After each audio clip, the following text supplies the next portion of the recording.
इस वीडियो में हम डायनासोर के अंतिम दिन के बारे में बात करने जा रहे हैं। इसलिए इस वीडियो को शुरू करने से पहले वीडियो को लाइक जरूर कर दें और आगे आने वाली अपडेट के लिए चैनल को सब्सक्राइब कर दें।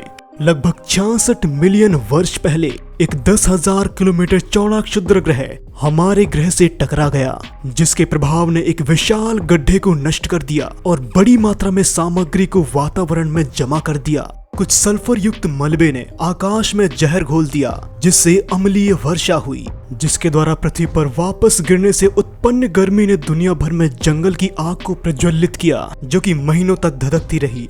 इस घटना के मद्देनजर सभी प्रजातियों में से 75% का सफाया हो गया था। अंतरिक्ष में चट्टान के टकराने के बाद पारिस्थितिक तंत्र में भारी बदलाव आया।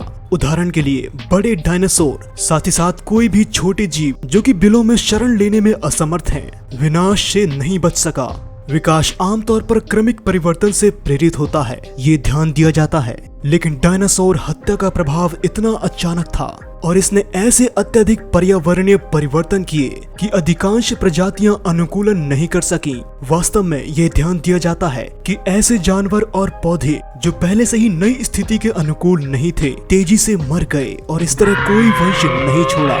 यहाँ डायनासोर के अंतिम दिन का विवरण दिया गया है। आइए शुरू करते हैं। तो अनिश्चितता क्यों? इसमें कोई संदेह नहीं है कि 2019 में पहली बार दुनिया के सामने पेश किए जाने के बाद से दे पाल्मा के दावे विवादास्पद रहे हैं। शायद इसलिए कि ये घोषणा एक सहकर्मी की समीक्षा की गई पत्रिका की बजाय न्यूयॉर्क पत्रिका में थी। लेकिन सीच तरंगों के बारे में निष्कर्ष के 1 महीने बाद ही एक अकादमिक पेपर में प्रकाशित हुए और अधिकांश भूवैज्ञानिक आश्वस्त थे। ये सच है कि जीवाश्म जो पहली बार बीबीसी वृत्ताचित्र में प्रकट हुए थे, इस सबूत के साथ कि तानिस में पहली बार कांच के गोलाकार चिकसुला प्रभाव से जुड़े हुए हैं, अभी तक वैज्ञानिक पत्रिकाओं में प्रकाशित नहीं हुए हैं, जहां वे विषय होंगे सहकर्मी की समीक्षा करने के लिए। लेकिन अनुभव से पता चला है कि अतीत में दे पाल्मा ने जो कुछ भी खुलासा किया है, उसके बाद में सहकर्मी समीक्षित पत्रों द्वारा समर्थन किया गया है। पिछले 2 वर्षों में मैंने बीबीसी के स्वतंत्र वैज्ञानिक सलाहकारों में से एक के रूप में काम किया, दावों की पुष्टि की, क्योंकि उन्होंने वृत्ताचित्र बनाया था।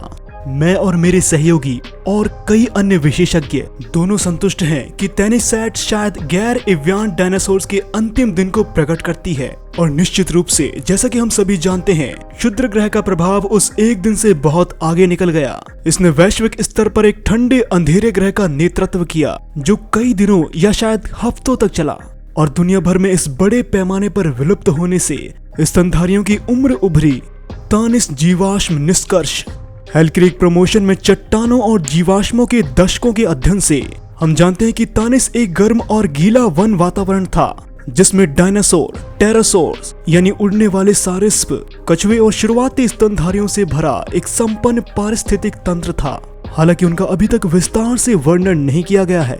दे पाल्मा और उनके सहयोगियों ने जानवरों के कुछ अविश्वसनीय नए जीवाश्मों को प्रकट किया है और उनका मानना है कि वे विनाशकारी तानिस सैंडबैंक में उनके स्थान के कारण प्रभाव के दिन ही मर सकते थे।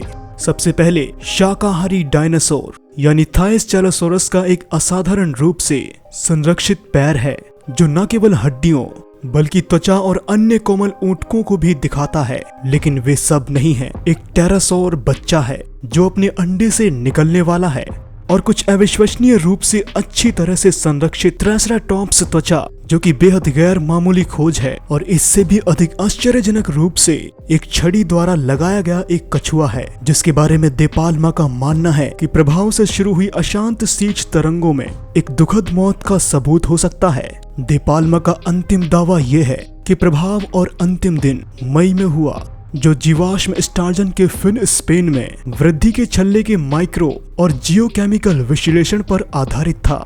हड्डियां मौसमी बैंडिंग दिखाती हैं, जहां भोजन प्रचुर मात्रा में होने पर हड्डियां तेजी से बढ़ती हैं और जब स्थितियां खराब होती हैं तो अक्सर ग्रीष्मकाल एक विस्तृत पीली पट्टी और सर्दियों को एक संकीर्ण अंधेरे बैंड द्वारा दिखाया जाता है। स्टार्जन में अंतिम बैंडिंग चक्र मई में इसकी मृत्यु की पुष्टि कराता है और इस साल एक और अध्ययन ने इसकी पुष्टि की है।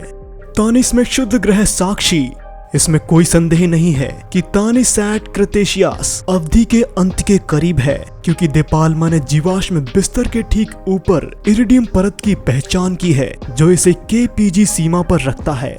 उन्होंने साक्षी के कुछ सम्मोहक टुकड़े भी प्रस्तुत किए हैं कि सैथ ठीक उसी दिन को चिन्हित कराती है जिस दिन शुद्ध ग्रह मारा गया था।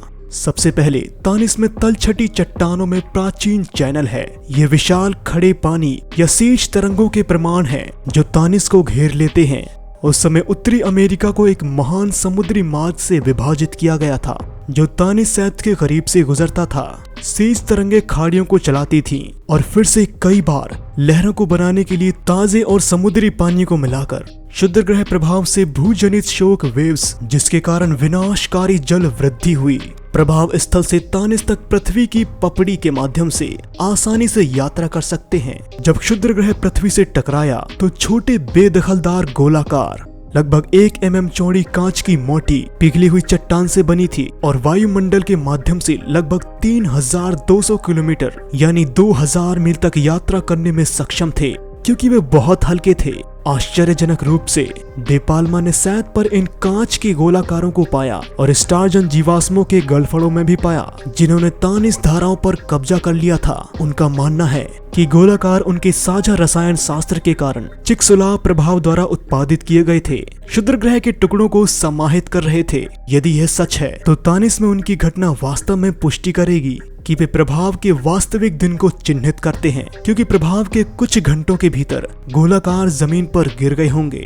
विशाल क्षुद्र ग्रह की टक्कर। जब 1980 में पहली बार क्षुद्र ग्रह प्रभाव सिद्धांत प्रस्तावित किया गया था तब कोई गड्ढा नहीं था। एकमात्र सबूत इरिडियम के पर्याप्त संवर्धन के साथ 2 सैटर्न थी, एक तत्व जो बाहरी अंतरिक्ष से पृथ्वी की सतह पर आता है। चट्टानों में बिल्कुल क्रेटेशियस के अंत के स्तर पर अब दुनिया भर में सैकड़ों स्थान हैं जो इरिडियम स्पैक दिखा रहे हैं, जिसे KPG यानी क्रेटेशियस पैलोजन सीमा के रूप में जाना जाता है, जो तलछट में एक भूवैज्ञानिक हताशकार है। और फिर 1991 में बड़ी सफलता मिली। चिकसुलाव क्रेटर दक्षिणी मैक्सिको में युकातन प्रायद्वीप में पाया जाता है। 180 किलोमीटर यानी 110 मील चौड़ा और 20 किलोमीटर यानी 12 मील गहरा गड्ढा दिखाता है। एक विशाल यानी 6 मील चौड़ा क्षुद्र ग्रह समुद्र में दुर्घटनाग्रस्त हो गया। इसका बल इतना अधिक था कि इसने सुनामी की विशाल लहरों के साथ साथ भारी मात्रा में चट्टान के मलबे और इरिडियम युक्त धूल को वातावरण में फैलाया और एक शक्तिशाली गर्मी की लहर भी पैदा की। अधिकांश विशेषज्ञ इस बात से सहमत हैं कि टक्कर के लगभग 1000 मील के भीतर सारा जीवन तुरंत नष्ट हो जाता, यानी तानिस 2000 किलोमीटर या 1800 मील से अधिक दूर था और अब तक आखिरी डायनासोर का कोई सबूत नहीं था। तो दे पाल्मा के अभूतपूर्व रहस्य उद्घाटन का आधार क्या है कि तानिस अंततः डायनासोर के अंतिम दिन के मायावी सबूत प्रदान कराता है। तानिस एक सामूहिक कब्रिस्तान। पिछले 10 वर्षों से दे पाल्मा ने अपने काम को एक जीवाश्म समृद्ध सैथ पर केंद्रित किया है, जिसे उन्होंने तानिस नाम दिया है। नॉर्थ डकोटा के हेल क्रीक फॉर्मेशन में और 2019 के बाद से उन्होंने और उनके सहयोगियों ने क्रेटेशियस काल के अंत के बारे में जो तानिस हमें बताता है उसके बारे में कुछ बहुत मजबूत दावे सामने रखे हैं।